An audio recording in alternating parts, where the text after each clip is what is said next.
Hello all అత్తయ్య shopping వెళ్దాం రా కొనుక్కోవాలి నేను కొన్ని శారీస్ అంటే అత్తయ్యకి తోడుగా వెళ్ళానండి.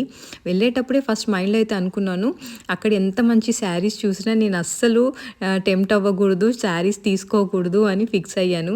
బట్ ఏమవుతుందో ఏమో షాప్కి వెళ్ళాక లైటింగ్స్ ఎఫెక్ట్ ఏంటో శారీస్ చూసాక అబ్బా ఇది బాగుంది అది బాగుంది అని అన్నీ ట్రై అయితే చేశాను. 2 శారీస్ నేను కొన్నాను. ఆ 2 శారీస్ ఏంటో మీరు గెస్ట్ చేసి నాకు కమెంట్ సెక్షన్లో చెప్పండి. అత్తయ్య కూడా 4 శారీస్ కొన్నారు. నెక్స్ట్ వీడియోలో నా 2 శారీస్ అత్తయ్య 4 శారీస్ విత్ ప్రైజెస్ మీకు ఫుల్ వీడియో షేర్ చేస్తాను. మీరు కూడా నాలాగే ఎంతమంది పక్క వాళ్ళకి తోడుగా వెళ్ళి అక్కడికి వెళ్ళి మీకు బాగా ఇది నచ్చి కొన్న వాళ్ళు ఉన్నారో నాతో కమెంట్ సెక్షన్లో అయితే షేర్ చేసుకోండి. షాపింగ్ అంటే ఎందుకో తెలియదండి, ఎక్కడ లేని ఇంట్రెస్ట్ అయితే వచ్చేస్తుంది. టిష్యూ శారీస్ నేను ఇన్స్టాగ్రామ్లో బాగా ట్రెండ్ అవుతుంటే చూశాను. ఇక్కడ షాప్లో కూడా బాగున్నాయి, చాలా లైట్ వెయిట్గా అనిపించాయి. బట్ నేనైతే టిష్యూ శారీస్ ఇంకా తీసుకున్నాను లేదో మీరే చెప్పాలి కమెంట్ సెక్షన్లో. బాయ్.